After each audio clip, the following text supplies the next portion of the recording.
Welcome to ChargingStack, where we dive into ideas, people, and technologies reshaping how the world moves. Today, we're talking micromobility, but not in the usual way. While most companies focus on scooters or single riders, MicroFleet is building an universal platform for operators. Vehicle agnostic, white labeling, locking, charging and tracking hardware, and fleet management software and user app. Joining us today is Reid, CEO of MicroFleet, who's leading the charge from Australia with a vision to make shared mobility safer, more flexible, and ready to scale globally. Welcome to Charging Stack. It's great to have you with us. Thanks very much for having me on, Marin. Pleased to meet Uh, you. awesome. Yes. So glad we finally get to talk. I would like to start with the origin and the vision. What inspired you to create MicroFleet in the first place? If you do Uh, recall, I don't know how yeah, long it was yeah, ago. well, yeah, it was quite a while ago. So I reckon we're talking probably at least 12 years ago. Okay. Um, E-bikes first started to arrive down under where I live Mm-hmm. in Melbourne. And I hopped on an e-bike. I thought this is probably going to transform urban transport because it was just so much fun. You know, you could ride long distances with little effort. But it very quickly occurred to me that there was no public charging infrastructure to support this sort of new mode of transport. Look, at the time, I didn't think too much about it, but then I sort of sat on it for about a year or two and I thought, no, I think maybe this is something that I should pursue. At the time, I was running a sourdough bakery, if you know what that is. Sourdough bread, baking. Sourdough. Oh yeah, I do Yeah, eat it. yeah. I do eat it. Yeah. Of course. Yeah, with my brother. Anyway, I sold out of that business. I had a bit of money on me and I thought, what am I going to do with myself? This is like over 10 years ago. And I thought, well, look, let's pursue that idea of a universal e-bike charging system. So then roll forward a few years, scooters started to arrive as well. And I was thinking, well, actually, if I design a charging system, it's going to have to do more than e-bikes. It'll have to do scooters as well because they were becoming fairly prevalent. And then I thought, well, why stop there? Why not broaden it to try to include all light electric vehicles? So, you know, things like tricycles, quadricycles, mobility scooters for people with mobility impairments, golf carts. I don't know. Let's try to design a system that will safely and automatically lock and charge any of these things. So that's sort of where it all started quite a few years ago. It was just an idea at first, but I thought I'm going to give this a go. I had a science background. I didn't have an engineering background. I had a physics and maths background, basically. And so, look, I understood the general sort of concepts and what would be required, but I didn't have the skills. So I thought, well, look, I can't do this on my own. So I got together with some other people who had more skills than me. Probably what I'm good at is finding people who are smarter than me. Um, Yeah, I mean that's a great skill to have. and built a small team, and that's where it all began. Amazing. Yeah, So from the sourdough bakery, yeah, yeah. By the way, I'm brand new to sourdough. Recently, going gluten free. So uh, very good. amazing. I wanted to ask. I mean, we had a lot of people on the show who started their businesses. Let's say mid 2010s. Let's say 2013, 12, 14. So this is kind of a similar period when you started. And Yeah, and it's always fascinating to me when they talk to us and when they present their businesses and when they say how much the world has changed in that period. yeah, Have you felt the same way running business? I mean, how it was changing, how the world is evolving, everything is faster, yeah, technology yeah, development. Can you tell us a bit? I mean, in your case, yeah, uh, yeah. Look, absolutely, things are only speeding up. So, in the micromobility sector, which is obviously the sector that I work in Melbourne, which is a city down the southern part of Australia where I live, we used to have these blue bikes. They were a docked bike, but they were a push bike. They were heavy. They were pretty awful, really, but they were one of the first sort of shared bike systems. So that's what we had originally. Then I don't know if you remember, but back in about 2016, there were companies like O-Bike. I can't remember the names of the other one, mhm. but they came to Melbourne and they literally, these companies, they didn't have permission from government or anything. They just brought container loads of these bikes and dumped them on the street all over the place. In Melbourne, at least, and probably the same case in other cities around the world, people sort of use them as public art installations. Like they had no respect for these vehicles because Hmm. they hadn't sought permission. They didn't really have a social license to operate. They just decided we're just going to do this. So people didn't treat these things with respect. They threw them in the river. They stuck them up trees. They turned them into pyramids in parks, made art out of them, whatever. So they all got destroyed. Classic fun. Um, Yep. yeah, and they all disappeared within like 12 months. And then government, of course, which is the case with, I think, all technology like AI and whatever, government was playing catch up. It's like, we've got to start to bring in regulation and rules around this because this is just not working. So government started playing catch up, and then sort of smarter companies came around, the Limes and the Neurons and Beam. They're the big three that we have in Australia, but, Bird, Spin, all of these companies with smarter tech, GPS tracking with motors rather than sort of what we call them push bikes, the pedal bikes that don't have motors. So, yeah, all of this technology started to sort of come in. It was still the Wild West. A lot of operators still not really getting permission from government to do it. But look, over the last 10 years, that has really changed. It's now come down to a much more regulated industry. It's much smarter. They're using sensors to detect how people are riding, so rider behavior, using sort of onboard accelerometers and GPS tracking. And all of this stuff has come about in really just the last few years. It's phenomenal how quickly the whole thing has evolved. Yeah, we're covering a lot of micromobility is kind of our something that we focus on, and it's amazing. We are totally fully supporting it. We think the micromobility is something that's so important. A lot of people don't understand how it is important to kind of decongest our cities to make the cities less complex, less pollution. So many positives to micromobility that it's just we need to talk about it more. That's why we have you here today, Al. As I said in the beginning, unlike many startups, you don't run your own fleets, right? No, that's right. So should I describe our tech and sort of what we do? Or Absolutely, yeah, go for it. yeah, okay. So probably, yeah, what we probably do a little bit differently. We have invented a universal locking, charging, tracking, and sharing platform, both hardware and software, so an integrated system that you can retrofit to any light electric vehicle. So you take a vehicle of your choice, let's say it's a cargo bike. You put a device on it, it's about the size of your fist. It's a smart device. You attach it to the frame of the vehicle, and then that is connected to the vehicle's battery. But the thing about our system, the universal clamp that we've developed, which is sort of around the patent that we've got pending, is the idea that you can attach it to a vehicle and any vehicle in about 5 minutes. So it's a very simple sort of retrofit. I'm sort of coining a new verb, which is to fleetize. So take a vehicle, turn it into a fleet vehicle instantly by attaching one of these devices to it. Fleetize a vehicle by attaching this device to it. I know it's not a real verb, but might as well just make one up. Why not? So the idea is that you attach these to your choice of vehicles. So, like I mentioned previously, you can do it to tricycles, quadricycles, cargo bikes, regular e-bikes, scooters, whatever, to suit your users. So it's about getting diversity into fleets, because one of the things that we noticed is that shared micromobility, the fleets are generally one type of e-bike and one type of e-scooter. Now, if you're a parent needing to drop your child at school or kindergarten on the way to work, those sort of vehicles aren't going to work for you. If you have to carry a load of goods and you want some big baskets, again, those type of vehicles aren't going to work for you. If you have a mobility impairment or balance issues, or you're old, you might want something like an adaptive trike or an adaptive quadricycle. And again, you don't see those types of vehicles in fleets at the moment. So we set about to create this retrofittable device, a smart device that you can connect to any vehicle and turn it into a fleet vehicle and have diverse fleets. So that's the first part of our system. The second part are the charging docks.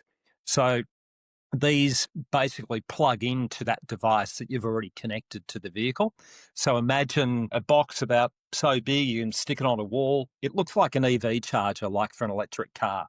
It has a big fat cable coming out of it. you take that cable and you plug it into the device that you've already connected to your vehicle. When you plug it in, it has 3 prongs. It has a locking pin on it, so it automatically locks. Then it has a charging and comms pin in the middle. It's a thing called a Rosenberger connector. It's sort of like an EU standard for charging light electric vehicles. So we deliver the charge through that, and we deliver the communications through that as well. And then we have a locating pin, so a dumb pin down the bottom. So it's a 3-pronged thing like this on the end of the charging cable. So you plug it into the device, that automatically locks. The device is smart, so it knows what sort of battery it's connected to. So it sends a signal down the charging cable to a programmable charger inside the dock, and it tells that programmable charger what sort of charge program to deliver to match the battery on that vehicle. So, maybe it's a Bosch 36-volt battery. It'll do the electronic handshake to open up the BMS of the battery, and then it'll deliver a charging program or profile that exactly matches the Bosch industry charger. So the Bosch battery on the e-bike won't know the difference between our system and the original Bosch factory charger, just as an example. So we can do any voltage of lithium battery. We can do lead acid, and we can do nickel metal hydride batteries as well. Not that they're very common these days. Mm-hmm. So you send a safe charge down to the battery. You can monitor that in real time through your phone. So it comes with an app.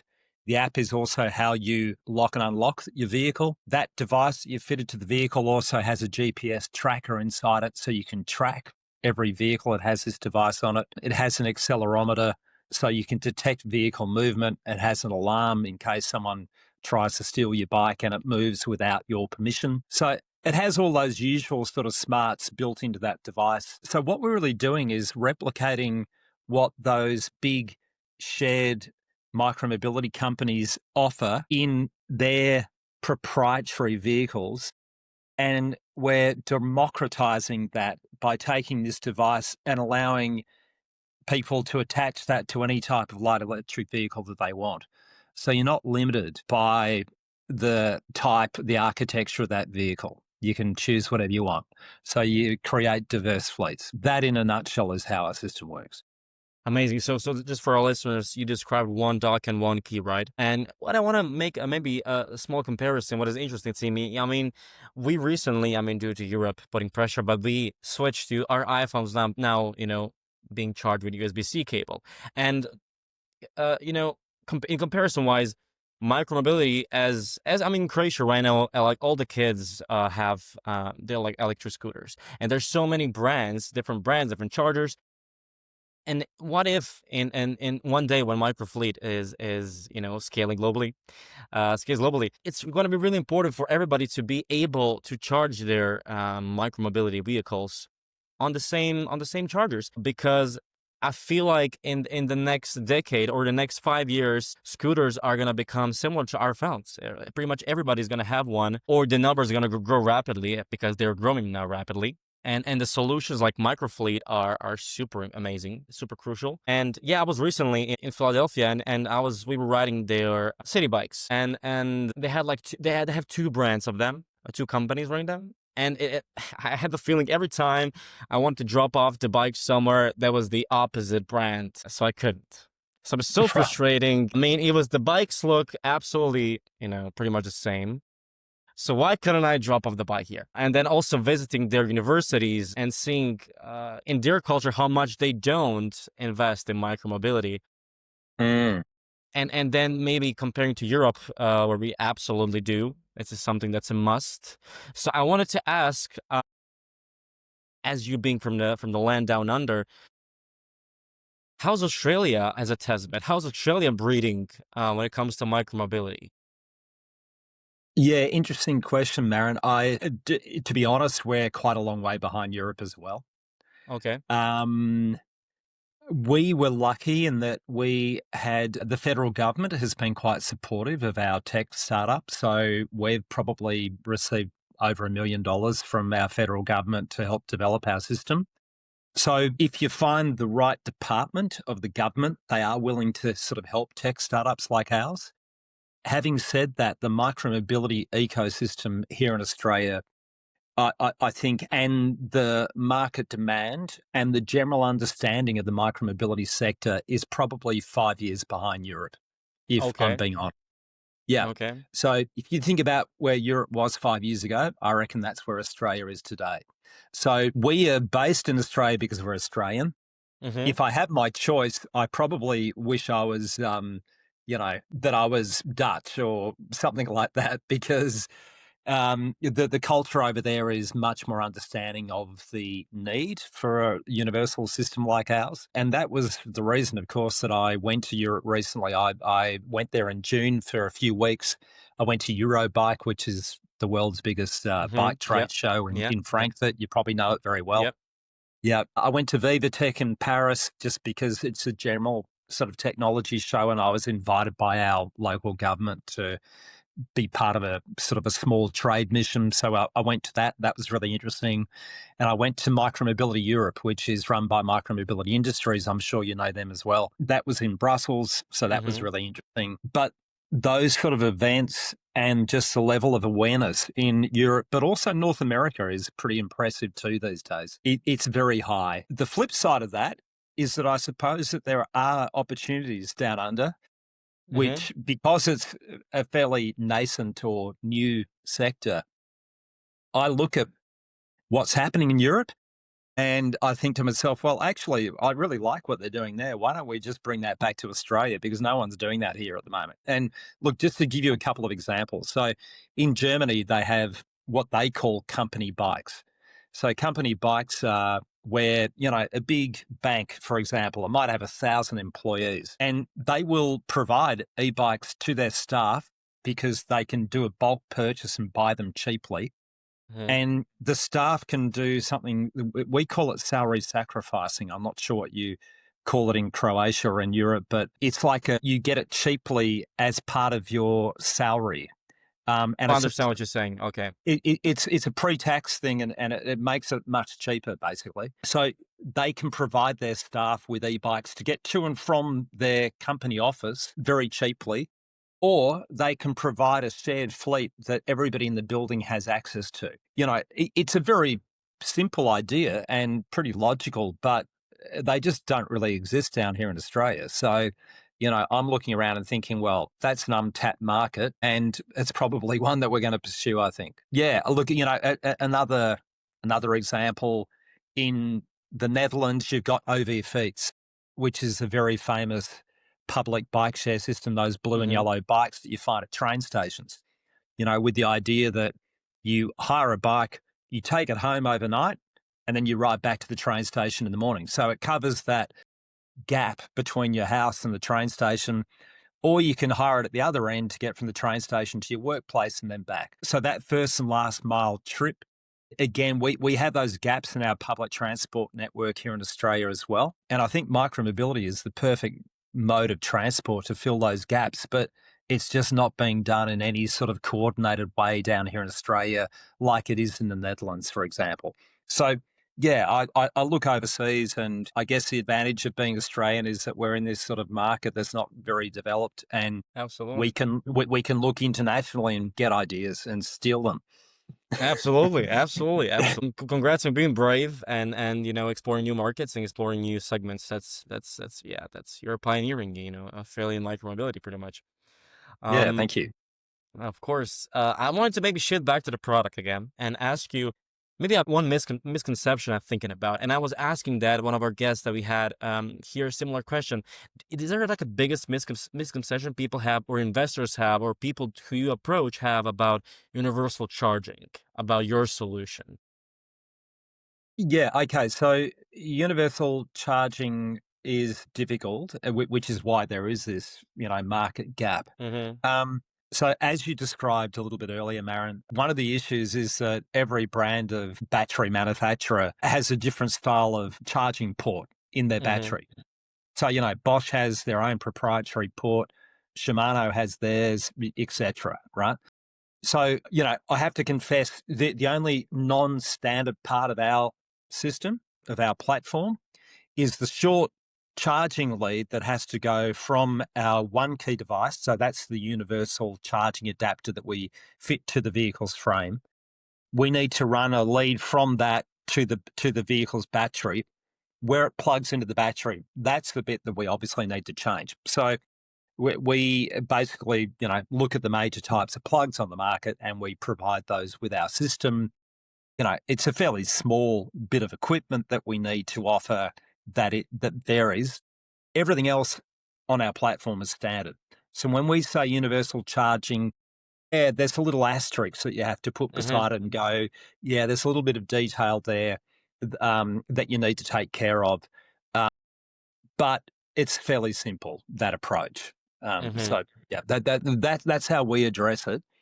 Mm-hmm. Um, the only look, I guess, if I'm being again very honest, the probably the limitation of our system is the fact that you need to attach this device to your vehicle Mm-hmm. to participate in our platform, in our architecture.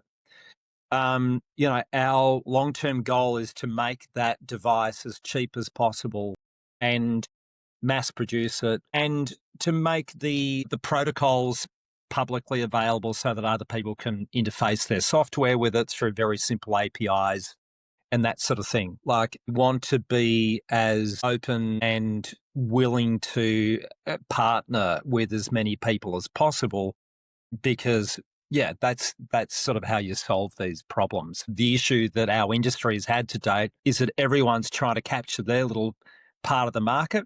So they've designed their own little charging plug-in system that is different to the next person. And that's a real problem if you want to create a public charging network for micromobility. Mm-hmm. You've got to standardize. Mm-hmm.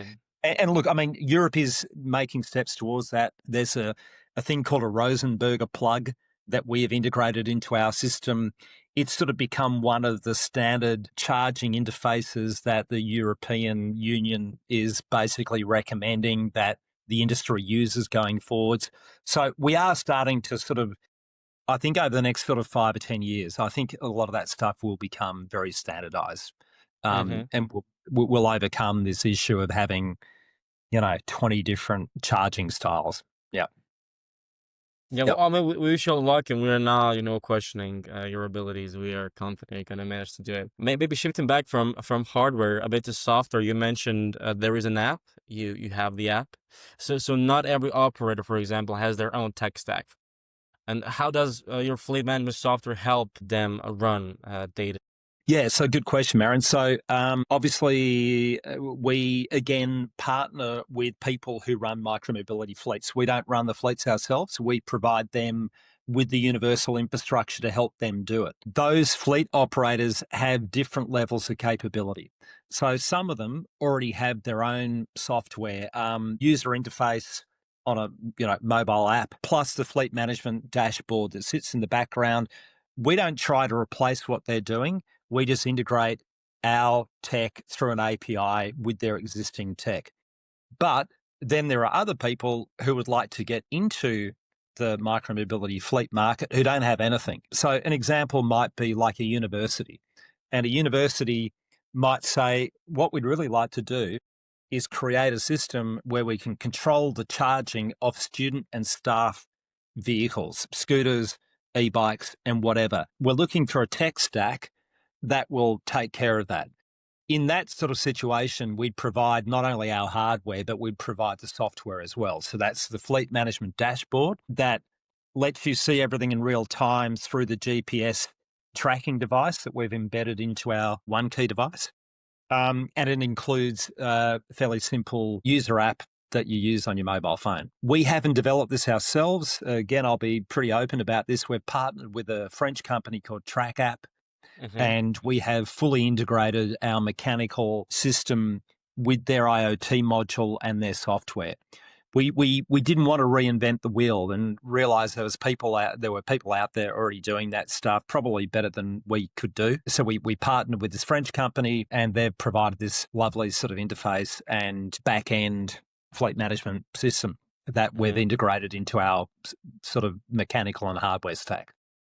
But it's a great idea. And now I'm thinking about having a university kind of on your side, and then them providing their students with an option. Oh, hey, we have the charging, we have the hardware, we have everything. Come to, your classes with your scooters, with your everything, whatever you have that can be charged. It's amazing, and it's again encouraging. And it sounds like something that government can also help in, can jump in, is something that's beneficial for them long term. Yes, a really interesting concept. So have you had any luck, let's say? Have you had any progress in dealing with universities, contracts, whatnot?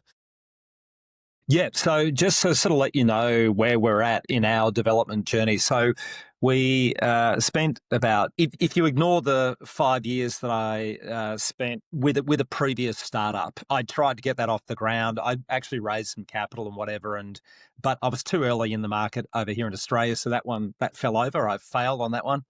Yeah, You learn a lot when you fail. absolutely, absolutely. That's a positive thing.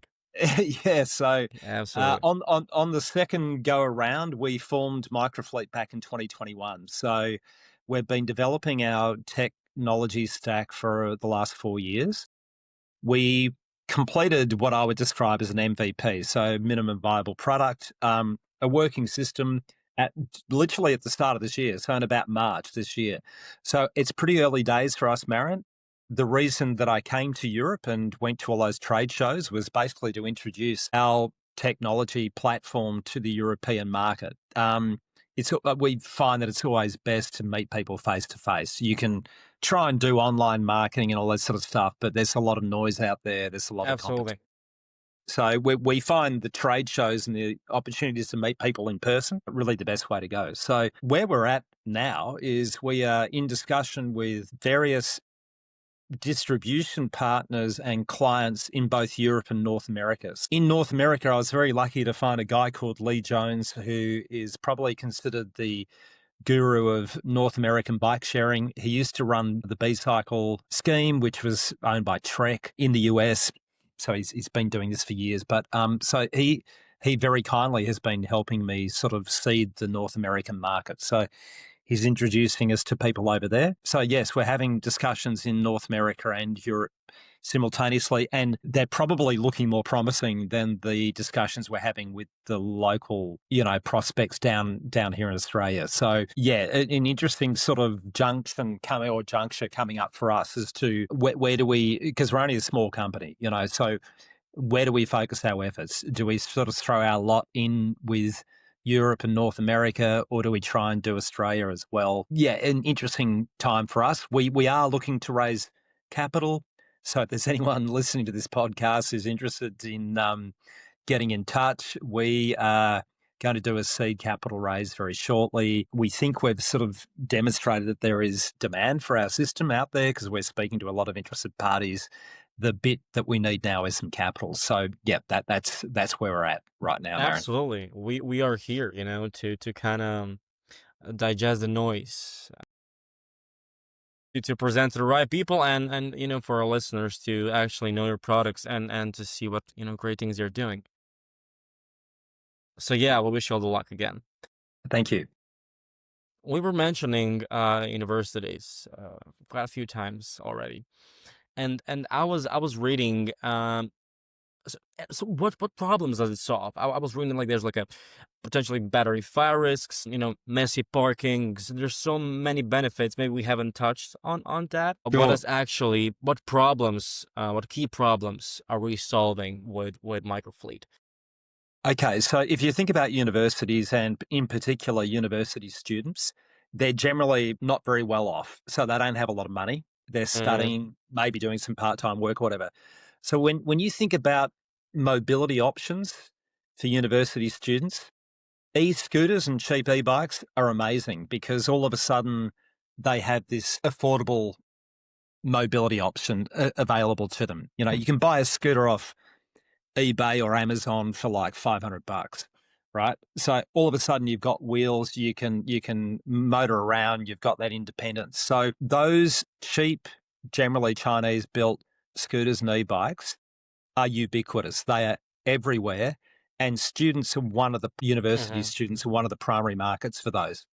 Now the big problem with that is that students often live in shared accommodation, student Mm-hmm. dormitories. So what do? They take their cheap Chinese scooter up to their dorm room, they plug it in to charge overnight, it catches fire and they burn the whole dormitory down with everybody in it, right? So that is a real risk. So just to give you an example, Monash University, which is a big university in Melbourne, in the city where I live, they have banned the charging of any light electric vehicle on their campus from the start of this year. Now, the problem with that, of course, is that, hang on, this is the cheapest, best form of transport for poor students. So having a blanket ban is a very blunt response or a blunt sort of instrument to try to, negate the risk, to try to mitigate the risk.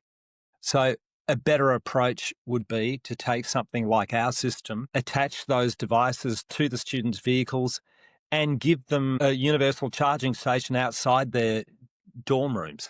So out the front of the building, where it's convenient, it's very fast. If you have that option available to you, you're going to use that rather than trying to drag your e-bike, your scooter up to your room, up a flight of stairs or up a lift or whatever. You're going to use the most convenient option. And so our perspective is, well, put that universal charging infrastructure dotted around the campus, but Mm-hmm. particularly where the student accommodation is, and you're going to largely mitigate that risk of fire inside buildings. Yeah. So that's a pretty big one, Marin. Look, the other thing is tripping hazards. So in universities, you got lecture theatres and where students congregate. Again, they're looking for places where they can charge their vehicles. So they will just plug into any available power outlet with their portable charger. So there are charging leads just trailing across the ground. That creates tripping hazards as well. So both of those are fairly big risks, and a universal charging station is a way to mitigate or get rid of that risk. Yeah. We've been also mentioning before, I think before the podcast, we were talking about how you maybe also would like to focus on a niche of cargo bikes and adaptive vehicles for mobility impaired riders. Mm. So why do you think these are, maybe they're not covered enough, maybe they're not approached Yeah. enough? And why would you Well, like to yeah. approach them?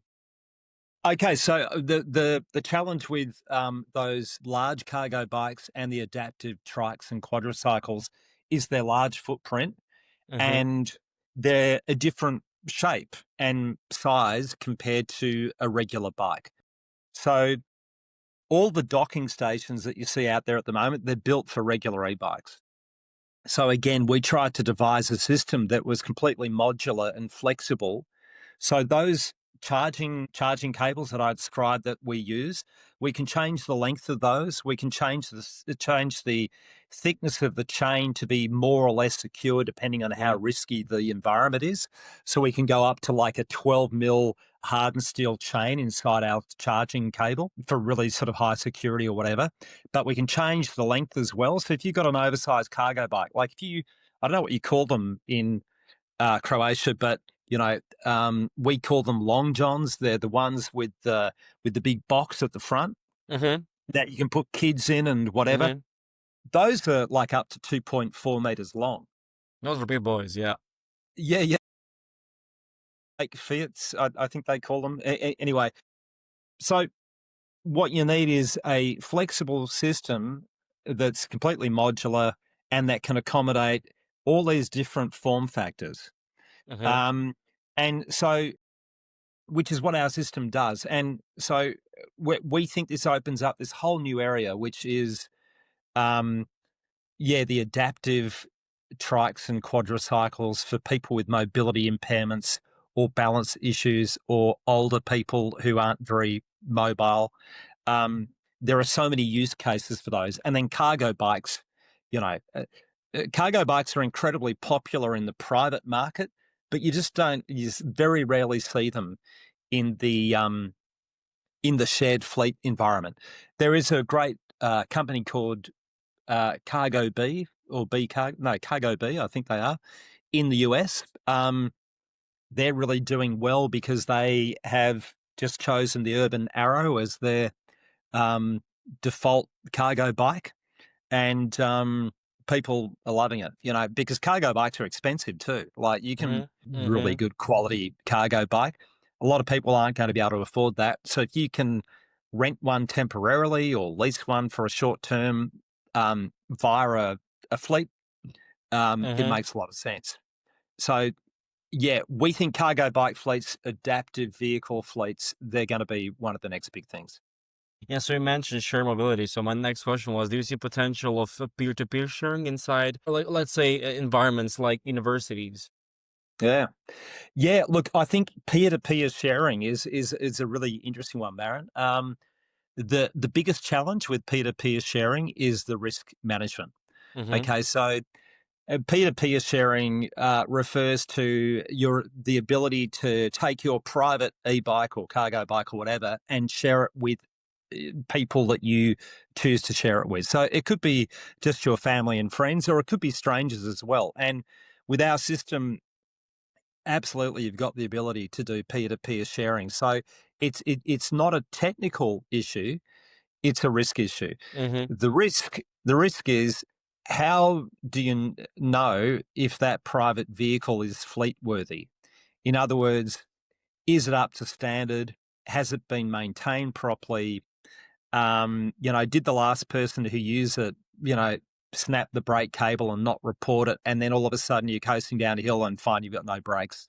Yeah. You know, all of so it's actually more of um, an issue around the management of how you enable low risk, safe peer to peer sharing. But what I would say is, at a friends and family level, I think it makes absolute sense. So Mm-hmm. if you have a small cohort of people that you personally know and they trust you to provide or share an e-bike that has been well maintained because they just know you and they know that you're going to do the right thing, I think that's an ideal place to start. And it's very easy through a system like ours because everybody just downloads the app, and then whoever owns the e-bike decides who has permission to unlock it. And so Mm-hmm. when they come up, they just scan the QR code on the one key device, and provided the owner of that vehicle is given the permission, it's going to unlock for them. But the owner of the vehicle will also see it in real time. I'll Mm-hmm. see Yeah. that Yeah. they're Yes. see it down to Yes. kindergarten or something.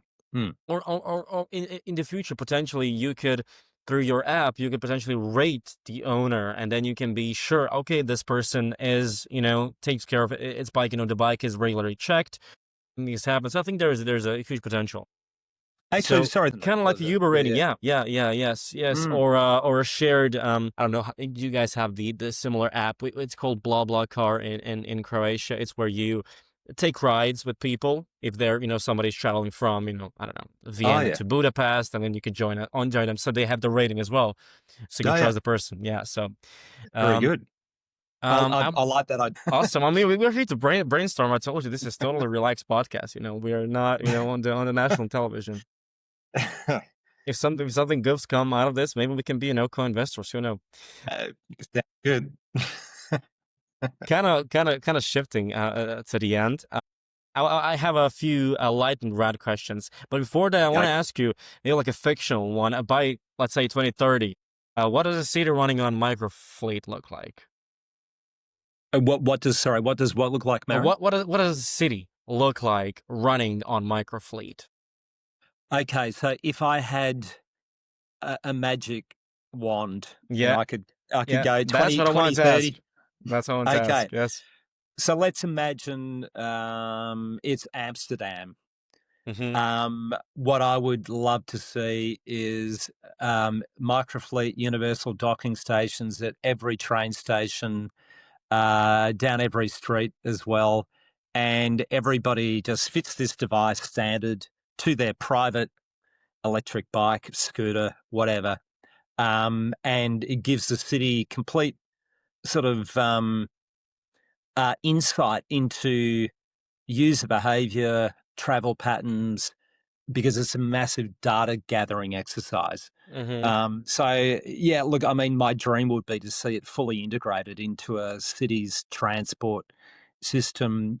Um, and gathering all that incredibly important sort of information from it. Mm-hmm. I'd love to. Yeah, I mean, of course.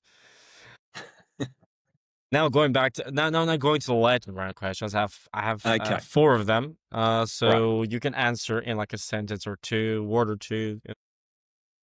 How much along you feeling like answering. Okay. Most underrated trend in micromobility right now, in your opinion? I think we've already touched on it. I'm going to say provide shared micromobility for people with mobility impairments. Okay. Yeah. Yeah. Yep. Yep. We already explained that, so we can shift back to it. Most overhyped idea in the space. Most overhyped idea. I mean, I, you'll be I to a lot of conference in Europe. I mean, there must be something that's overhyped, you know. If you don't want to piss someone off, you know. yeah. So Hmm. AI is going to solve everything. I Yeah. don't Yeah. Yeah. because I I agree. Hmm. and AI can give you insights into this stuff, Hmm. but I don't think it can necessarily solve all of these issues. Hmm. So it's probably going to be slightly controversial, but I think while I acknowledge how important AI is and what a massive role it's starting to play, it is not. It's not a silver bullet. So I agree. I'm going to say that AI is overhyped. I Yeah. agree. I agree. I agree. I like your answer. Um. We briefly, I mean, no, we also briefly talked about this, but maybe a city you'd love to launch MicroFleet in next. Whew. I have never been to Croatia, and I've always wanted to. So Okay. what I would love is to get an invite from the most beautiful city in Croatia. You could probably tell me where that is, and Absolutely. that's where I'd like to go. Okay. Wow. I kind of feel this is a bit because we are filming this interview. I kind of feel it's a bit biased, but I'll take it. I'll take it. I'll take it. I accept the answer. I'm gonna let you know the details after the show in the message. Cool. And the last one, maybe one feature you're itching to add to OneDock or the platform. We maybe talked about making the device smaller and as cheap as possible. Maybe something else. Yeah. So, okay. Um, Gee, I probably should have thought of an answer previously to this one, Maren. But look, yeah, absolutely would be getting the cost down through mass production so that anyone can afford it. It would be where yeah, that's ultimately where we want to head. Okay. Yep. Yeah. Yeah. Yeah. Awesome. Yep. Uh, and I've kind of ran out of the questions. I am Well, they were good questions. Thank you. Yes. Thank you for your amazing answers. One more time, huge thanks to Al and the whole MicroFleet team for talking to us and giving us insight of the future and universal micromobility. From vehicle agnostic, white label hardware to fleet management software and user app, and from filling gaps like cargo and adaptive vehicles to solving problems in private campuses and housings, MicroFleet is showing what it takes to make shared mobility work at scale. Thank you so much, Al. We want Thank to you, Maren. host you again in the future when you have something new. We would love to do a round to see where you are, to see what's going on, how industry is shifting. We'll be definitely covering more micromobility on ChargingStack. Yeah, I'm 100% positive our listeners are gonna love this interview, and it's gonna come a great thing's gonna come out of this. Thanks very much for hosting me, Maren. It's been fun. Yes, thank you so much. Have a good one. You too.